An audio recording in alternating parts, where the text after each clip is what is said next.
At the most punishing track on earth, in my opinion at least, or most opinion, the difference between glory and defeat is a few seconds, right? And for a shining few months, Ford wore the crown as the king of American cars on the Nurburgring. That was then, but then Chevy showed up, and now the Corvette ZR1 and even the ZR1X, well, ZR1X and the ZR1 are now the new American king, leaving Ford staring at a gap at just under 3 seconds, right? But guys, we all know the company over the blue oval, they're not the type to settle for second place. We know this from watching how they compete with Chevy themselves or even Ferrari.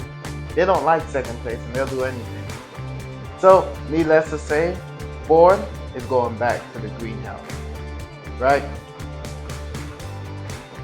And honestly, guys, with just 2.797 seconds from victory, Spy Shots show that Ford is leaving nothing to chance.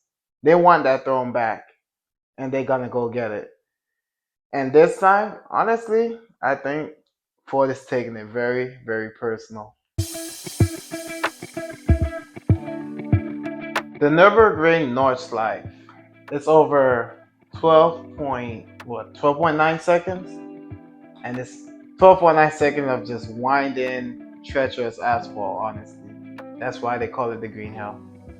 And it's been the ultimate proving ground for mostly German, well, sports cars in general, but it's pretty much where legends come to be made, or reputations go to die, honestly.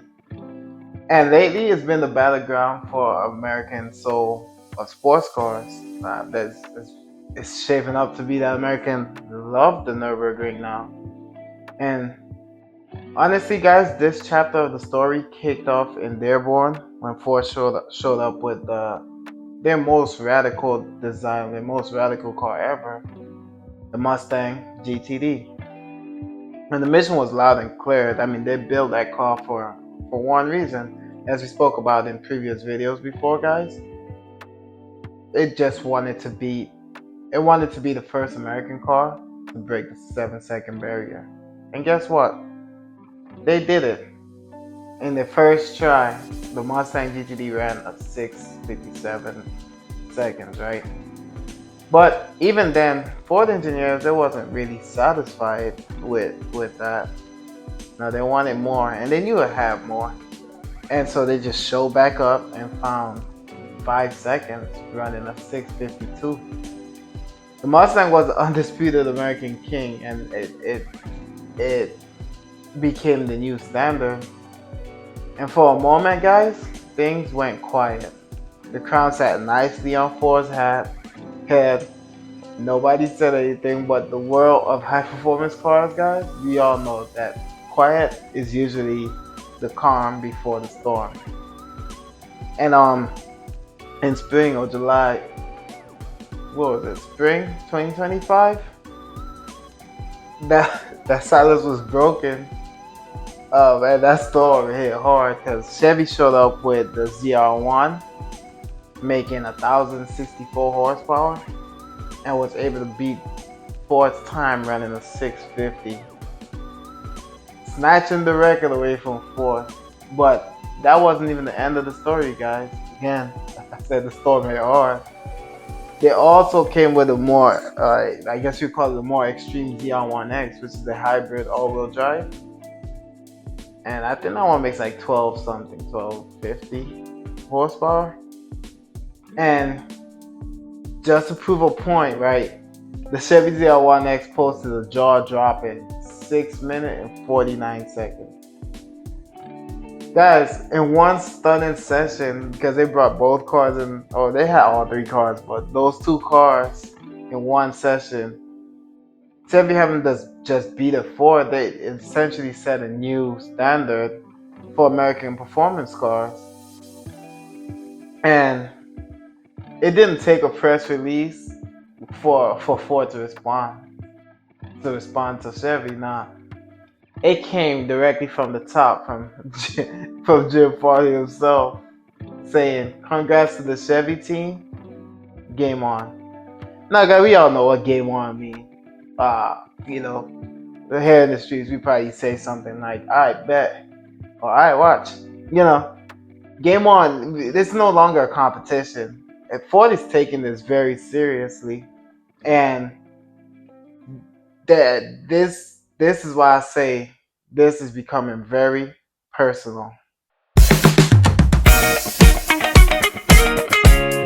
Guys, to get why this is such a personal fight for Ford, you kind of have to understand what the Mustang GTD was all about. I mean, we make countless videos on this channel, but in case you haven't watched those, I'm gonna go ahead and catch you up. The Ford Mustang GTD was built for one thing and one thing only: to beat the Europeans or the Germans at their own game on their own turf.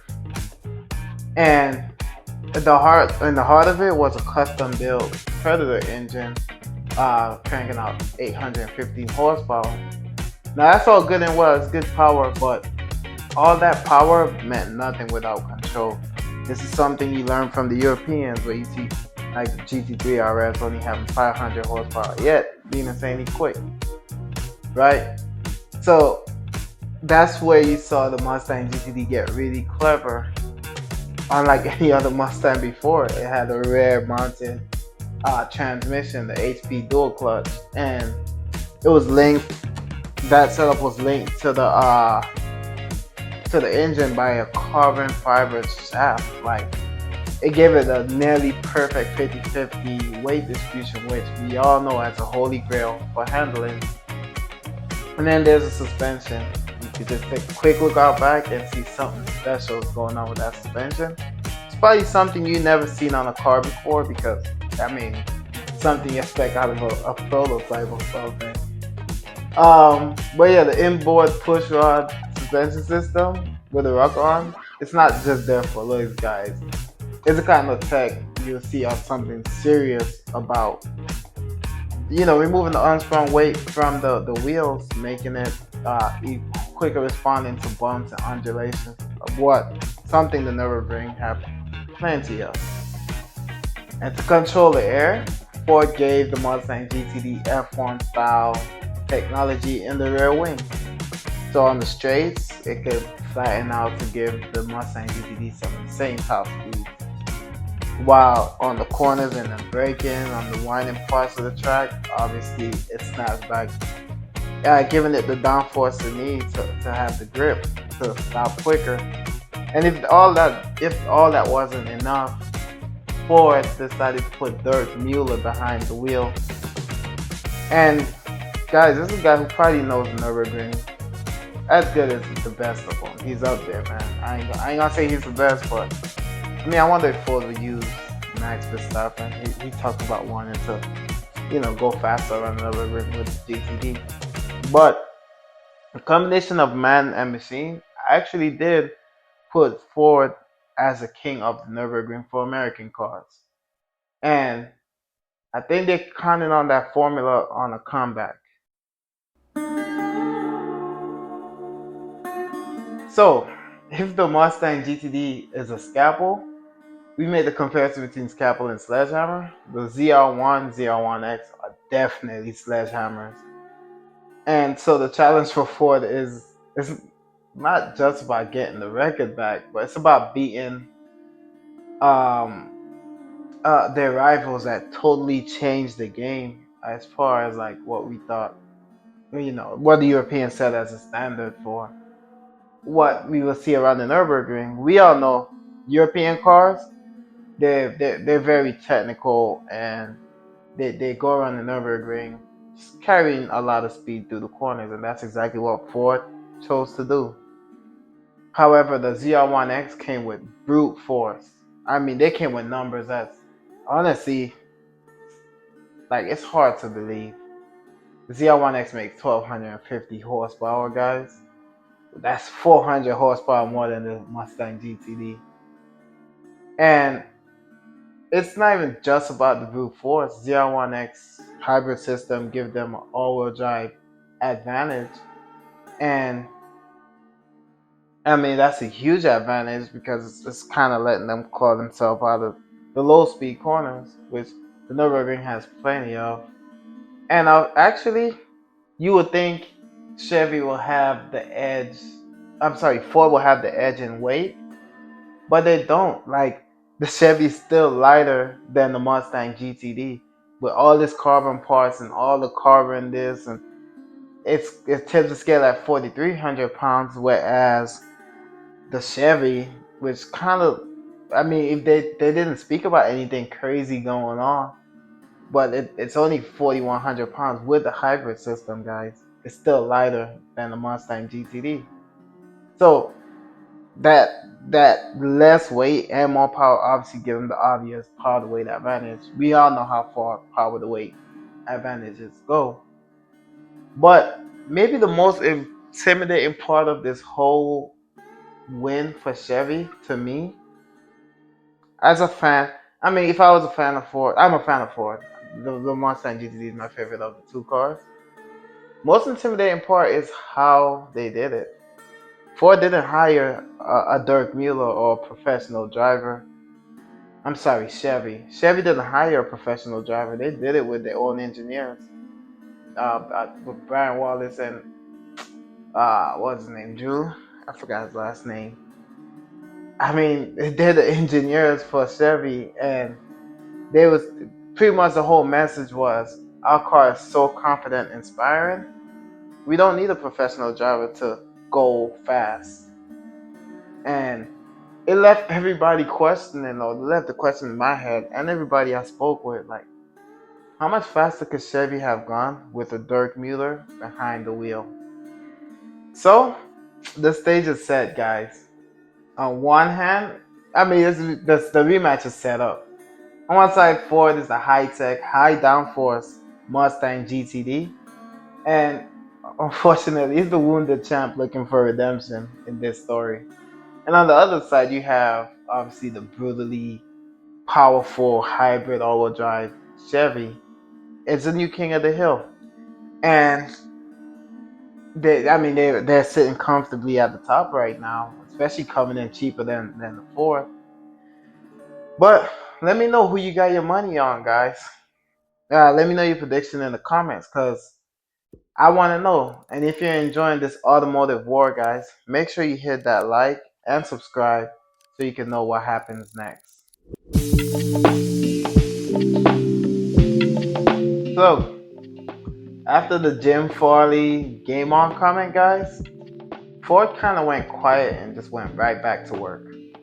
And now, spy photographers have shown pictures of a Ford Mustang GTD that it's tearing up the Nürburgring right now. But it isn't the same car that broke the record. At least it doesn't seem like it. It's been evolved a little bit, and it looked like it had one mission in mind. The most obvious changes is to the aerodynamics. The rear wheels have the aero disc in the back, and it's a feature you see on high-end performance cars, or like honestly on race cars. It cuts the drag or the turbulent air coming off of the spinning wheels. So pretty much cut and drag down the car size. And at this level, guys, Ford is looking for just every inch here and there to shave every tenth, because every tenth of a second counts, especially when you can stack those over 150 times in these corners on Nurburgring. The front changes are even more aggressive. You see two front canards or split, or like some people call it the dive planes. They now, instead of just one that came on the original Mustang GTD, this new one is sporting two of them. So that means more downforce over the front axle. It makes the front axle stick better. And also too, you can see it have the GT3 RS style look like the flaps under the vents. That means, look, Ford is fine tuning the aerodynamics even more than the GTD already have. I think it's a good trick. I mean, you gotta use all the tricks up your sleeve. Uh, and then even the car sound. Reports have said it sounds a little bit quieter, but honestly, guys, I think that's just due to the Nurburgring regulations on noise. You know, they're notorious for that. And actually, they limit the car to like 1 to 2 hot laps a day. So every pass, every moment for Ford counts right now. And so when you see the pipes angle downward, that could just be an effect of that might not make it into production, but something that allows them to pass the noise regulation. We saw Chevy do the same thing with the Corvettes when we had the spy photos of those. Probably put some of those up. Either ways, guys, they're analyzing any way to find more speed. I think Ford could find more than 3 seconds without these changes, but I actually think Ford is trying to set a time way beyond what Chevy's expecting.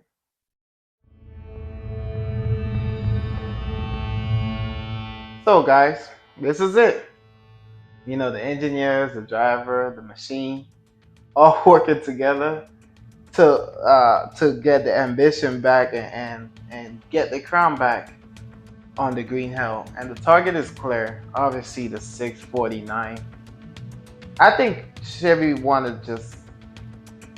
I think they want to more than just beat it. They want to crush that time.